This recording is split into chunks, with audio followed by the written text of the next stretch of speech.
कैसे हैं आप सभी बच्चों। आज एक बार फिर आपका हमारे इस चैनल IQ गुरु क्लासेस पे बहुत बहुत स्वागत है। और आज हम आपके साथ एक नया टॉपिक लेकर जुड़ रहे हैं। जिस टॉपिक का नाम है सॉल्यूशन। जैसे कि बहुत बच्चों की क्वेरीज आ रही थी कि आपने लास्ट चैप्टर पहले शुरू करा और पहला चैप्टर शुरू नहीं किया, तो उसी को देखते हुए आज हम शुरू कर रहे हैं अपना पहला चैप्टर सॉल्यूशन। वेटेज के मामले में दोनों ही चैप्टर्स का वेटेज बिल्कुल बराबर है। इससे पहले जो हम बायोमोलिक्यूल चैप्टर पढ़ रहे थे उसका वेटेज भी 7 मार्क्स का है, और अगर हम सोल्यूशन की बात करें तो उसका वेटेज भी 7 मार्क्स का ही है। दोनों ही 7-7 नंबर के चैप्टर हैं, लेकिन सोल्यूशन एक बहुत बड़ा चैप्टर है इन कंपैरिजन टू बायोमोलिक्यूल्स।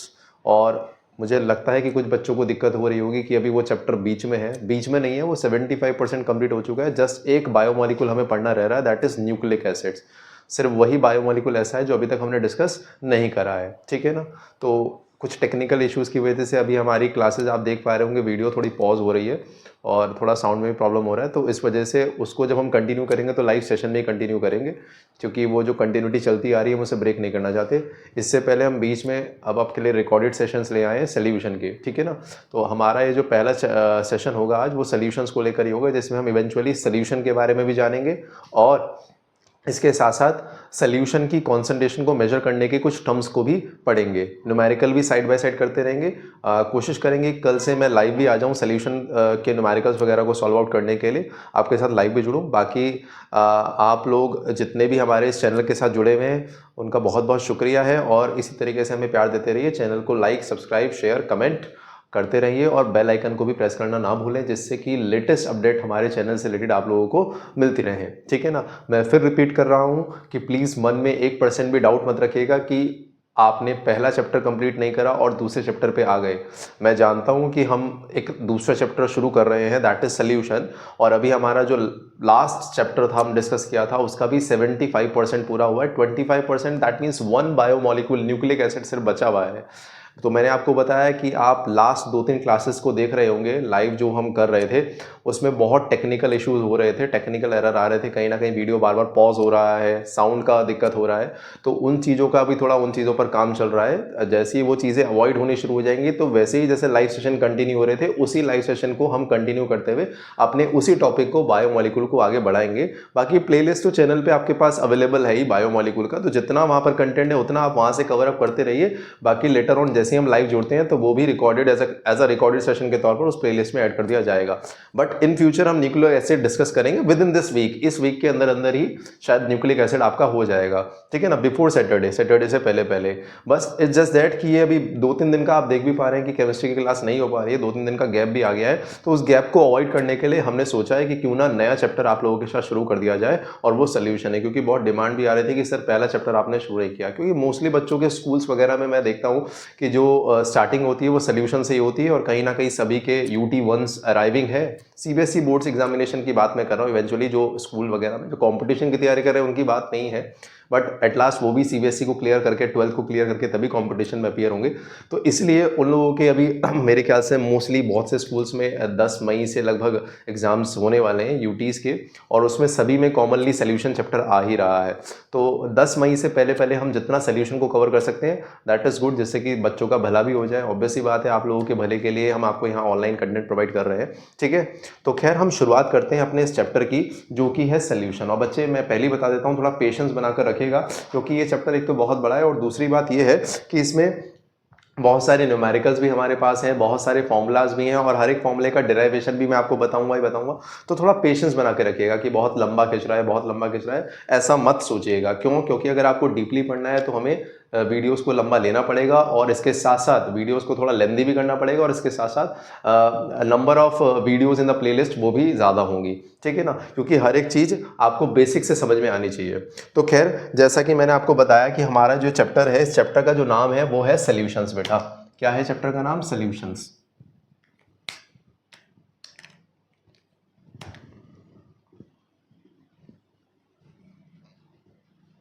तो सबसे पहले तो हमें यही पता होना चाहिए कि सोल्यूशन क्या होता है, व्हाट इज सोल्यूशन, ठीक है ना।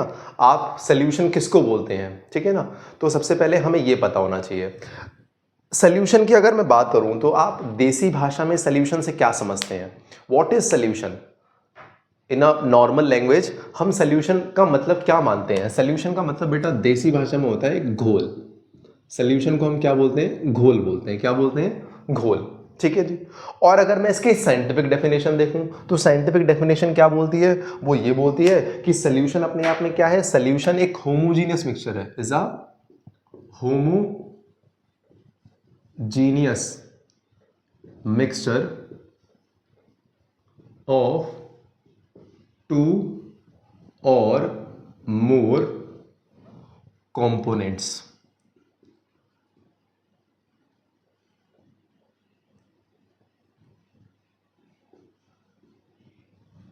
ठीक है जी। सॉल्यूशन एक होमोजीनियस मिक्सचर है जो दो या दो से ज्यादा कंपोनेंट के मिलने से तैयार हुआ है, whose composition, जिसका जो कंपोजिशन है बच्चे, अगर हम कंपोजिशन की बात करें तो इसका जो कंपोजिशन है उसकी क्या बात होगी बेटा, कि कंपोजिशन की जो कंपोजिशन है वो वेरी कर सकता है, यानी कि वो कोई फिक्स नहीं रहने वाली यहाँ पर। ये चलो बहुत सिंपल भाषा में अगर मैं आपसे कहूँ तो आप ऐसा मान के चलिए कि बहुत सिंपल भाषा में हम ये कह सकते हैं कि सॉल्यूशन अपने आप में एक होमोजीनियस मिक्सचर है जो दो या दो से ज़्यादा कंपोनेंट से मिलकर बनता है, और ये कंपोनेंट क्या करते हैं, विच lose their initial identities and cannot be separated by simple methods such as filtration, settling and centrifugal actions। Solutions के जो पार्टिकल का साइज होता है वो लगभग 10⁻⁻7 से लेकर 10⁻8 सेंटीमीटर के बीच में वेरी करता है बेटा, ये बात भी आपको पता होनी चाहिए।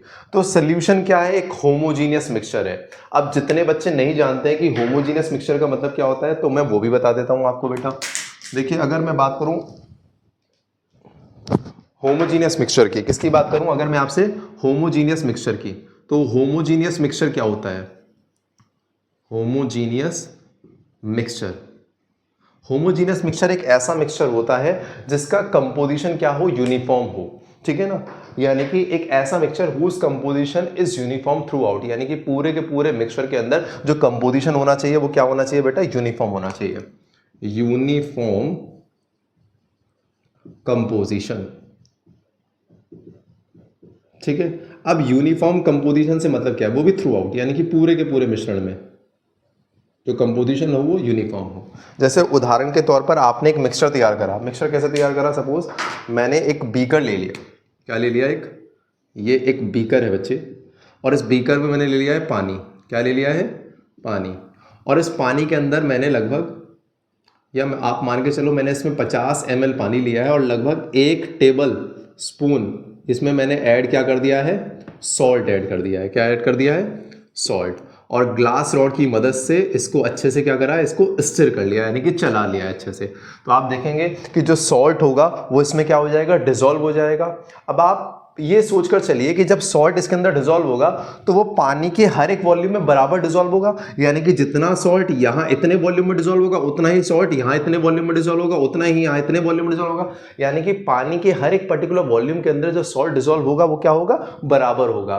ठीक है ना, ऐसा नहीं कि यहाँ नमक ज्यादा घुल गया, यहाँ कम घुला, यहाँ ज्यादा घुल गया, यहाँ कम घुला, नमक हर जगह बराबर मात्रा में घुलेगा। और ऐसा ही मिश्रण क्या कहलाता है, होमोजीनियस, यानी कि जिसका जो कंपोजिशन हो वो क्या हो, यूनिफॉर्म हो, क्या हो, यूनिफॉर्म। जैसे उदाहरण के तौर पर जब आप चाय बनाते हैं तो ऐसा थोड़ा होता है कि चाय की पहली सिप लेंगे तो वो कम मीठी लगेगी, नीचे नीचे की चाय ज्यादा मीठी लगेगी, ऊपर की फीकी लगेगी, बीच की थोड़ी ना ज्यादा मीठी ना ज्यादा कम फीकी लगेगी, ऐसा नहीं होता। चाय का पहला घूंट भी उतना ही मीठा होता है और आखिरी घूंट भी उतना ही मीठा होता है। सिमिलरली जब आप सब्जी खाते हैं, ठीक है ना, आप कोई भी करी वगैरह खा रहे हैं तो उसका जो स्वाद पहले चम्मच में आता है वही स्वाद आखिरी के चम्मच में भी आता है। ऐसा नहीं कि पहले वाले चम्मच में नमक ज्यादा लग रहा है और दूसरे वाले चम्मच में नमक कम लग रहा है। क्यों? क्योंकि नमक जो है वो उसमें हर जगह बराबर तरीके से घुला है। तो ऐसा मिक्सचर क्या कहलाता है? होमोजेनियस मिक्सचर कहलाता है, जिसकी कंपोजिशन थ्रू आउट क्या होती है? यूनिफॉर्म होती है। ठीक है जी। तो सोल्यूशन भी क्या है? एक होमोजेनियस मिक्सचर है जो दो या दो से ज्यादा कंपोनेंट से मिलकर बना हुआ है। जैसे लेमनेड की बात करें, लेमनेड यानी कि शिकंजी, तो शिकंजी में कितने कंपोनेंट्स होते हैं? पानी होता है, चीनी होता है, लेमन यानी कि नींबू होता है, मसाला होता है, सोडा होता है, इन सब को मिलाकर तैयार करी जाती है क्या? शिकंजी। और वो भी एक होमोजीनियस मिक्सचर है, लेकिन वो दो या दो से ज्यादा कंपोनेंट से मिलकर बना है। ठीक है जी। ऐसे भी सॉल्यूशन होते हैं जिसमें सिर्फ एग्जैक्टली दो ही कंपोनेंट हो और दो से ज्यादा भी हो सकते हैं। ठीक है जी। Is it clear? और ये कंपोनेंट सॉल्यूशन फेज में जाने पर, जैसे ही सॉल्यूशन फेज यानी कि जैसे ही सॉल्यूशन बनता है, तो ये कंपोनेंट अपनी इनिशियल प्रॉपर्टीज को या अपनी इनिशियल आइडेंटिटी लूज कर देते हैं। ठीक है ना? Is it clear? और इनको सिंपल मेथड से, यानी कि सॉल्यूशन के हर एक कंपोनेंट को बाय सिंपल मेथड आप सेपरेट नहीं कर सकते हैं। जैसे अगर मैं कहूं कि आपने पानी के अंदर नमक को डिसॉल्व कर दिया है, तो वो एक सॉल्यूशन तो बन गया, जैसे सॉल्ट सॉल्यूशन बोलते हैं। लेकिन क्या अब उस नमक को बाय फिल्ट्रेशन आप अलग कर सकते हैं, या बाय सेटलिंग डाउन ऐसा हो सकता है? सेंट्रीफ्यूगेशन की मदद से ऐसा हो सकता है? नहीं हो सकता। ये सब सिंपल मेथड है, और सिंपल मेथड से आप किसी भी सॉल्यूशन के कंपोनेंट्स को सेपरेट नहीं कर सकते हैं। Is that clear? नॉट। बस ये सॉल्यूशन होता है। फिर साधारण भाषा में बताऊंगा मैं कि सॉल्यूशन मतलब घोल होता है जो दो या दो से ज्यादा कंपोनेंट से मिलकर तैयार होता है। तो दो या दो से ज्यादा कंपोनेंट से मिलकर बनने वाला एक होमोजीनियस मिक्सचर ही क्या कहलाता है बेटा? सॉल्यूशन कहलाता है। Is that clear? कोई डाउट? ठीक है। और कुछ खासियत यह है सॉल्यूशन की कि इसमें जो कंपोनेंट मौजूद होते हैं वो अपनी इनिशियल आइडेंटिटी लूज कर देते हैं, और उन कंपोनेंट्स को आप सिंपल मेथड के थ्रू सेपरेट नहीं कर सकते हैं। ठीक है ना? सॉल्यूशन के जो पार्टिकल का साइज होता है वो 10⁻⁻7 से 10⁻⁸ सेंटीमीटर के बीच में वेरी करता है। ठीक है। होमोजीनियस मिक्सचर क्या होता है? तो एक ऐसा मिक्सचर जिसका पूरे में कंपोजिशन क्या हो? यूनिफॉर्म हो। जैसे अगर मैं पानी में चीनी मिला रहा हूं, तो वो चीनी उस पानी में हर जगह बराबर मात्रा में घुलनी चाहिए। ऐसा नहीं होना चाहिए कि पानी में कहीं चीनी ज्यादा घुल गई, कहीं कम घुल गई। हर जगह बराबर मात्रा में चीनी घुलनी चाहिए। आई एम श्योर आप सभी को ये चीजें क्लियर हो गई होंगी। ठीक है जी। इसका स्क्रीनशॉट ले सकते हैं आप।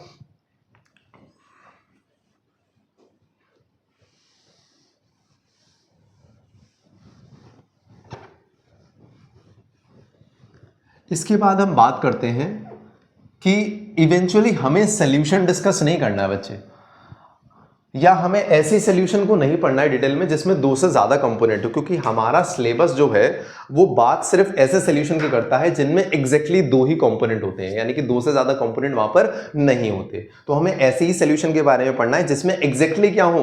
एग्जैक्टली दो ही कंपोनेंट हो। ठीक है ना? और ऐसे सॉल्यूशन को बोलते हैं बेटा बाइनरी सॉल्यूशन। क्या बोलते हैं? Binary solution. तो बाइनरी सॉल्यूशन क्या होता है बेटा? बाइनरी सॉल्यूशन एक ऐसा सॉल्यूशन है जो सिर्फ दो ही कंपोनेंट से मिलकर बनता है। A solution which is made up of exactly two components, जो दो ही कंपोनेंट से मिलकर बना हो। वन इज सोल्यूट, जिसमें से एक कंपोनेंट सोल्यूट कहलाता है, and the other one is solvent, और दूसरे वाला सॉल्वेंट कहलाता है। Now how we would came to know that which component is solute and the which one is solvent? हमें कैसे पता लगेगा कि कौन सा कंपोनेंट सोल्यूट है और कौन सा कंपोनेंट सॉल्वेंट? बाइनरी सॉल्यूशन सबको क्लियर हो गया। जैसे उदाहरण के तौर पर आप बाइनरी सॉल्यूशन का उदाहरण क्या ले सकते हैं? दो ही कंपोनेंट होने चाहिए। जैसे एग्जांपल में ले सकते हैं आप शुगर सॉल्यूशन, बेटा शुगर सॉल्यूशन, ये इसका उदाहरण हो सकता है। आप ले सकते हैं सॉल्ट सॉल्यूशन, सॉल्ट सॉल्यूशन। क्या लेमनेड इसमें आ सकता है? लेमनेड यानी कि शिकंजी इसमें आ सकती है? नहीं, शिकंजी जो है वो सॉल्यूशन जरूर है, लेकिन वो दो से ज्यादा कंपोनेंट से मिलकर बना है, इसलिए वो बाइनरी सॉल्यूशन नहीं है। ठीक है जी, इज इट क्लियर? क्या इसमें एयर आ सकता है? Air is also homogeneous mixture. Air भी क्या है? एक homogeneous mixture of different gases. ठीक है। और ये कोई जरूरी नहीं है कि सॉल्यूशन जो हो वो हमेशा क्या हो? लिक्विड फेस में हो। सॉल्यूशन का जो स्टेट ऑफ एग्रीगेशन हो सकता है वो लिक्विड भी हो सकता है, वो गैस भी हो सकता है, वो आपका सॉलिड भी हो सकता है। ठीक है ना? तो सॉल्यूशन आपको किसी भी स्टेट ऑफ एग्रीगेशन में मिल सकता है। ये टिपिकली जरूरी नहीं है कि सॉल्यूशन हमेशा आपको एक्वस या फिर लिक्विड स्टेट ऑफ एग्रीगेशन में ही मिलेगा। Is that clear? तो अगर मैं बात करूं एयर भी एक होमोजेनस मिक्सचर है, but it is a mixture of more than 2 gases, वो 2 से ज्यादा गैसेस का मिक्सचर है, इसलिए आप उसको बाइनरी सोल्यूशन नहीं कह सकते। ठीक है जी, बाइनरी सोल्यूशन सिर्फ वही सोल्यूशन होंगे जिनमें एग्जैक्टली 2 कंपोनेंट होंगे, एग्जैक्टली मतलब सिर्फ और सिर्फ 2 ही कंपोनेंट, जिनमें से एक कहलाता है सॉल्यूट और दूसरा कहलाता है सॉल्वेंट। ठीक है जी, यानी कि अगर स्केलेटन वाइज मैं इसको रिप्रेजेंट करूं तो ये इक्वेशन कुछ ऐसे लिखी जाएगी।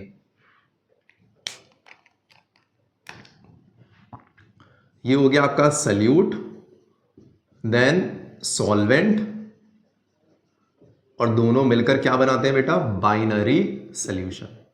क्या बनाते हैं? बाइनरी सॉल्यूशन, यानी कि जिसमें 2 ही कंपोनेंट होते हैं, एक सॉल्यूट और एक सॉल्वेंट। अब हम कैसे पहचानेंगे कि उस बाइनरी सॉल्यूशन में 2 कंपोनेंट हैं, उनमें से कौन सा कंपोनेंट सॉल्यूट है और कौन सा कंपोनेंट सॉल्वेंट है? तो बेटा ऐसा माना जाता है कि इवेंचुअली जिस कंपोनेंट की मात्रा सॉल्यूशन के अंदर कम होती है, जिस कंपोनेंट की मात्रा सॉल्यूशन के अंदर कम होती है या फिर जो लेसर प्रोपोर्शन में पाया जाता है, स्मॉल प्रोपोर्शन में पाया जाता है, वो सॉल्यूट कहलाता है।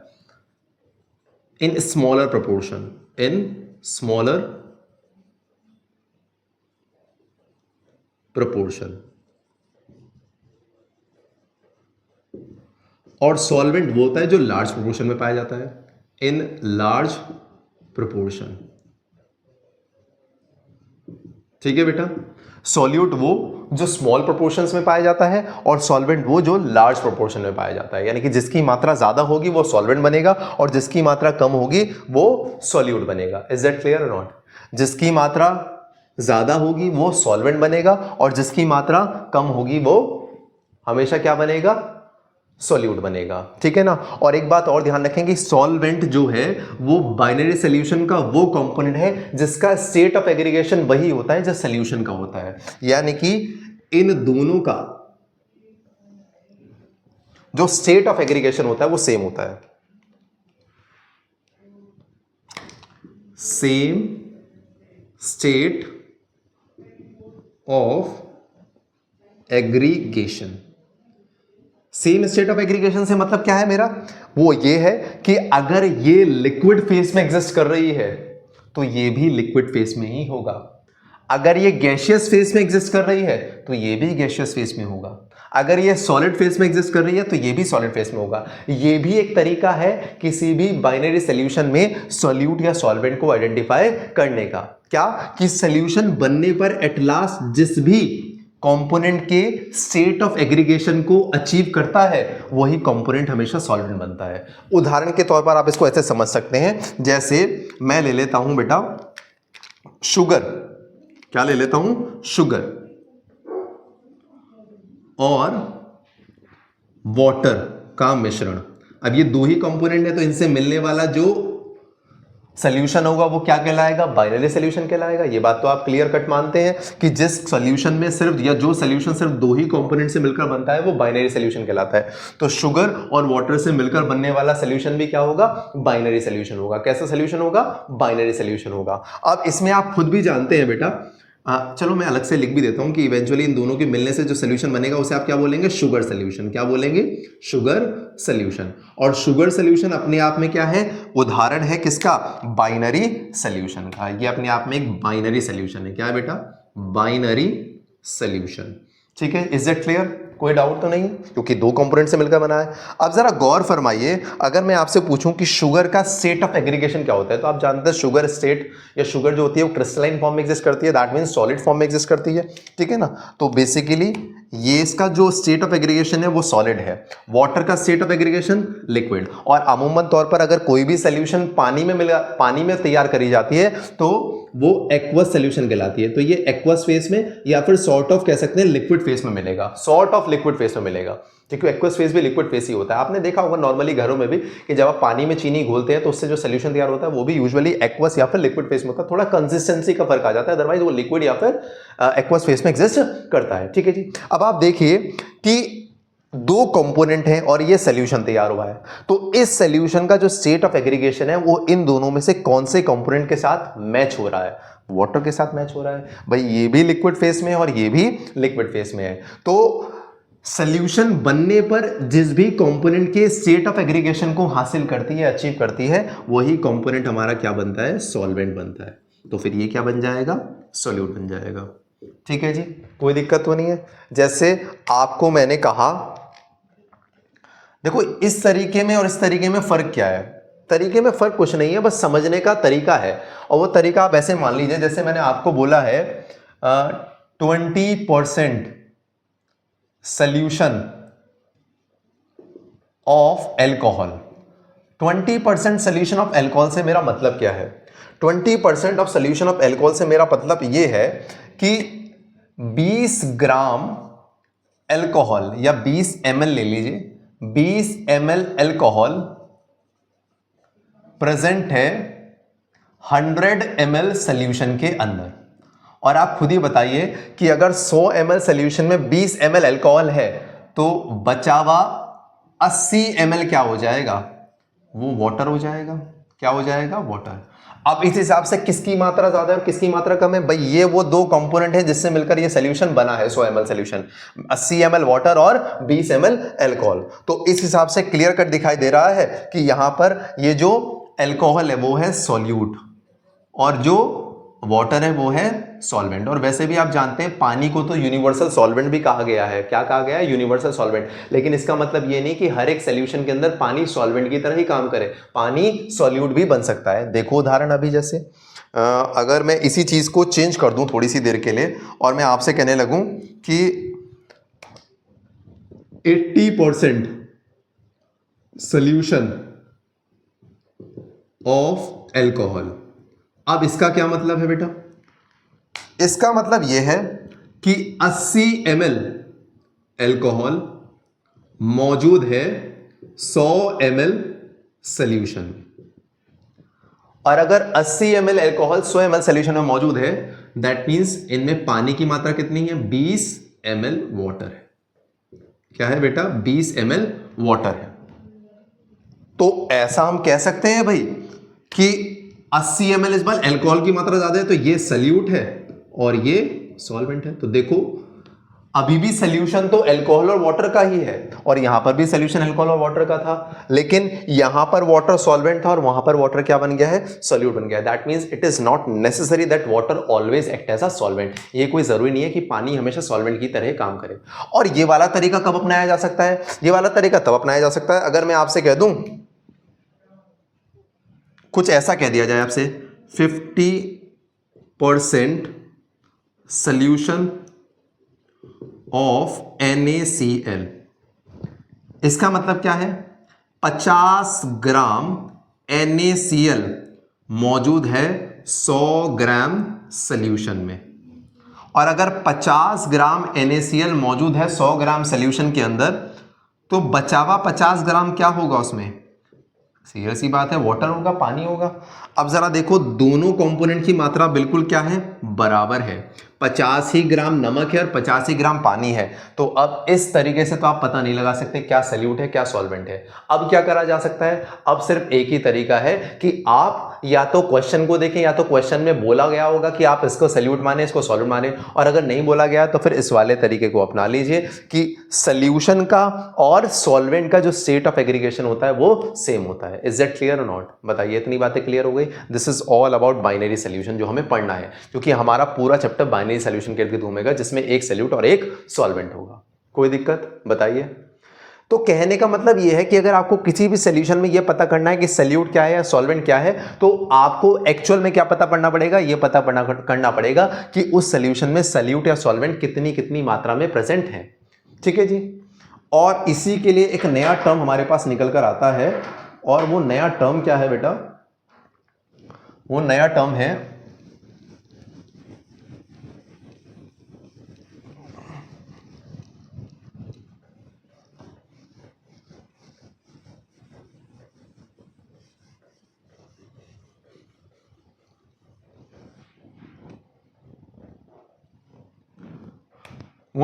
है बेटा concentration of solution. Concentration of solution. अब कॉन्सेंट्रेशन ऑफ सॉल्यूशन का क्या मतलब होता है बेटा? अगर मैं टिपिकली इसका डेफिनेशन लिखूं तो कॉन्सेंट्रेशन ऑफ सॉल्यूशन का मतलब होता है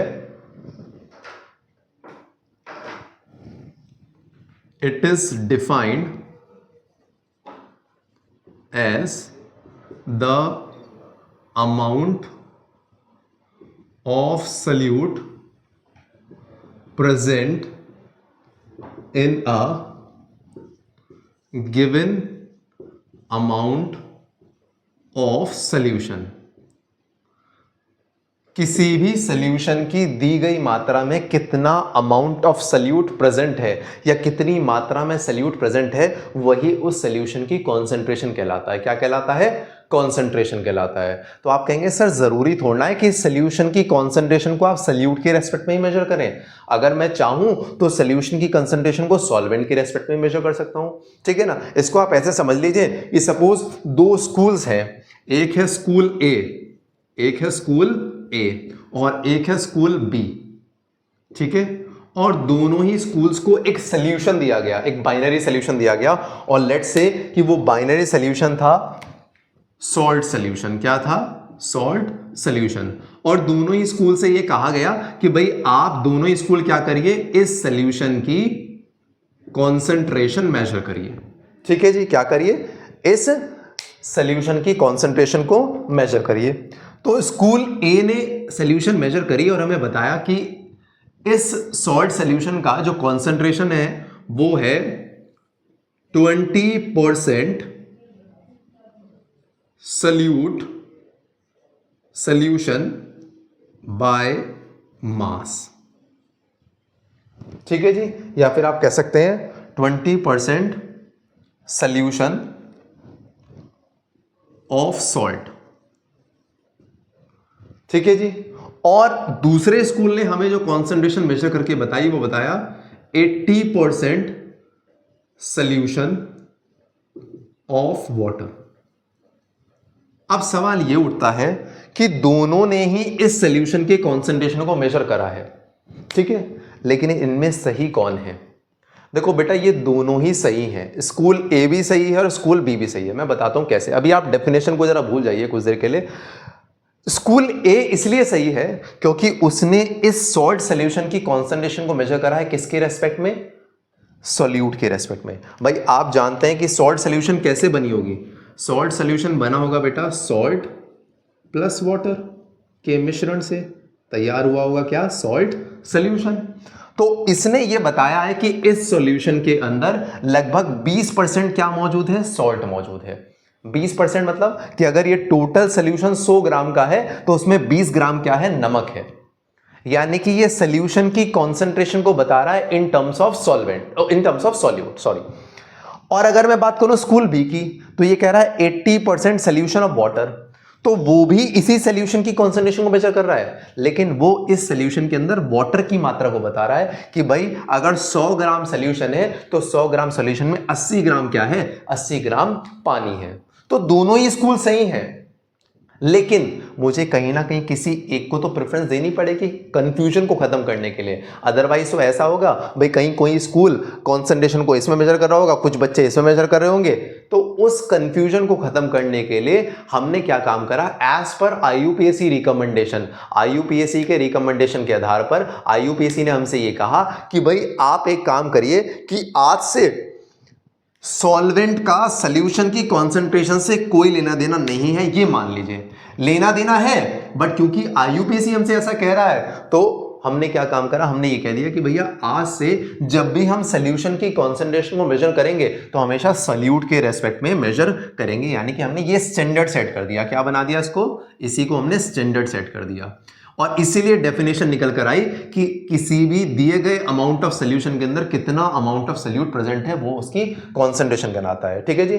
जो भी सॉल्यूशन आपको दी गई है उसकी दी गई मात्रा में कितनी मात्रा में सॉल्यूट मौजूद है वो उसकी कॉन्सेंट्रेशन है। दैट मीन्स अगर मैं कहूं कि किसी 100 ग्राम सॉल्यूशन के अंदर 25 ग्राम सॉल्यूट है तो उसका जो कॉन्सेंट्रेशन होगा वो कितना होगा? 25%। कितना होगा? 25%। Is that clear? Not. That means concentration एक तरीका है ये पता लगाने का कि किसी भी सॉल्यूशन के अंदर कितनी मात्रा में सॉल्यूट प्रेजेंट है।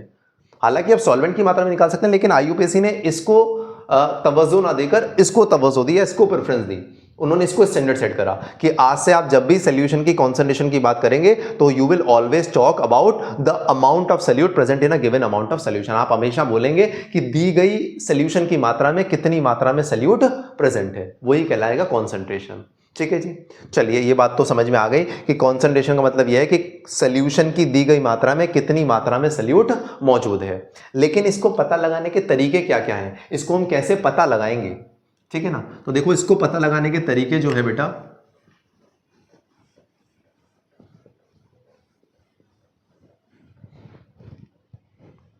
वो तरीके कुछ इस प्रकार हैं, उनको हम बोलते हैं concentration measuring terms, general terms used to express the concentration of any solution।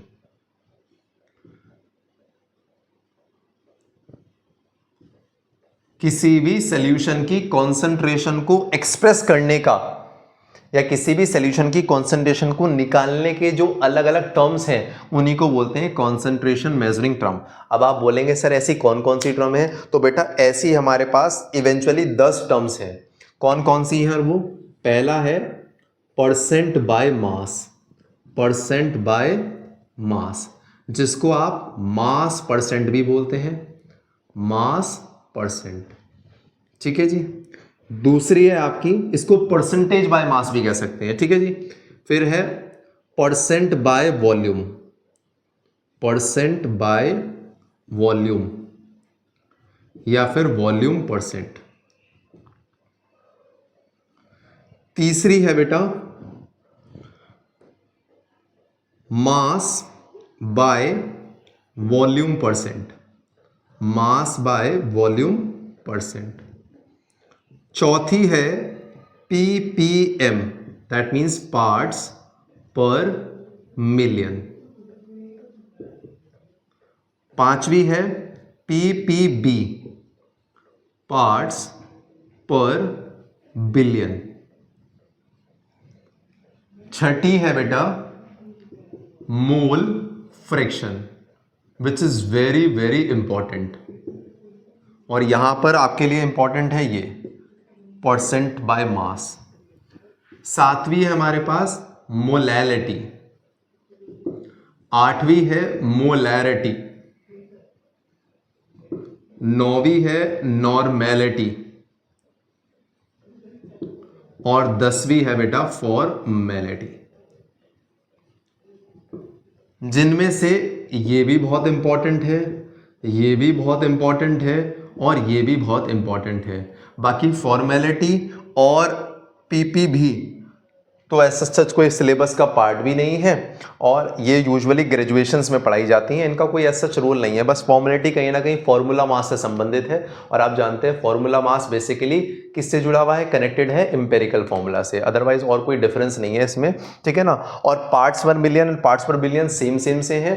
कब इनका यूज होता है ये भी मैं आपको बता दूंगा। अदरवाइज जो ज़्यादा डिटेल में हमें पढ़नी है वो पहली, छठी, सातवीं, आठवीं और नौवीं, ये 5 ऐसे कॉन्सेंट्रेशन टर्म है जो आपको डिटेल में पढ़ने। बहुत सारे फॉर्मूलाज इनके डिराइव करेंगे हम कहीं ना कहीं, इनकी यूनिट्स वगैरह। ठीक है ना। इनसे रिलेटेड न्यूमेरिकल, हर एक कॉन्सेंट्रेशन टर्म से रिलेटेड न्यूमेरिकल भी हमें आपको बताने हैं। ठीक है ना। दूसरा, ये जो 10 कॉन्सेंट्रेशन टर्म यहाँ पर लिखी हुई है, इनको क्लासीफाई भी करा गया है 2 कैटेगरी में, इस आधार पर कि कौन सी कॉन्सेंट्रेशन टर्म ऐसी है जो टेम्परेचर डिपेंडेंट है, कौन सी ऐसी है जो टेम्परेचर पर डिपेंड नहीं करती। ठीक है ना।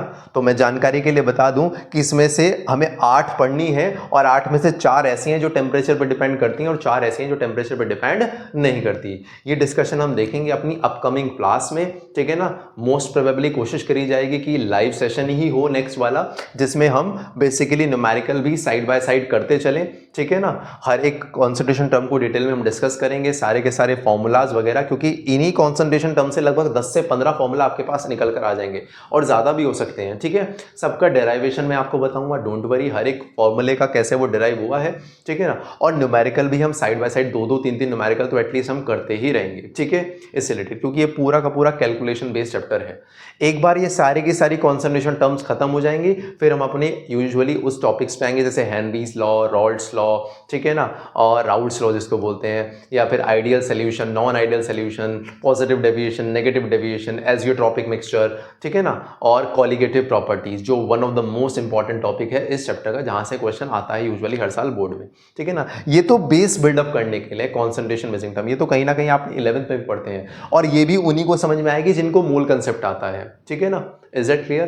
तो आज का हम अपना ये लाइव, सॉरी लाइव तो नहीं है, अब ये लाइव की आदत पड़ गई बार बार जाने की, तो इसलिए तो आज की हम अपनी ये क्लास यहीं पर समाप्त कर रहे हैं। बेसिकली ये जो 10 कॉन्सेंट्रेशन आपको बताई गई है यहाँ पर, ठीक है। अब अगला जो हमारा क्लास होगा, वेदर वो रिकॉर्डेड सेशन हो या फिर लाइव हो, उसमें हम जो चीज़ें बढ़ाएंगे आगे, वो इन्हीं कॉन्सेंट्रेशन टर्म से बढ़ाएंगे। एक एक कर हम ये सारी की सारी कॉन्सेंट्रेशन टर्म्स को डिटेल में स्टडी करेंगे। ठीक है ना, जो ज़्यादा इंपॉर्टेंट उनको ज़्यादा डिटेल में पढ़ेंगे, जैसे पहला, छठा, सातवां, आठवां और नौवां। इसके अलावा चौथा और पांचवें को भी अच्छे से पढ़ लेंगे। ठीक है, इज इट क्लियर? तो आज मैं आपसे यहीं विदा लेना चाहता हूं, और हमारे साथ इसी तरह जुड़ते रहिए, चैनल को प्यार देते रहिए, लाइक शेयर कमेंट और सब्सक्राइब करते रहिए, और बेल आइकन को भी प्रेस करना ना भूलें, जिससे कि लेटेस्ट अपडेट आपको चैप्टर से रिलेटेड मिलती रहे। ठीक है क्या? थैंक यू, धन्यवाद, और good night all of you.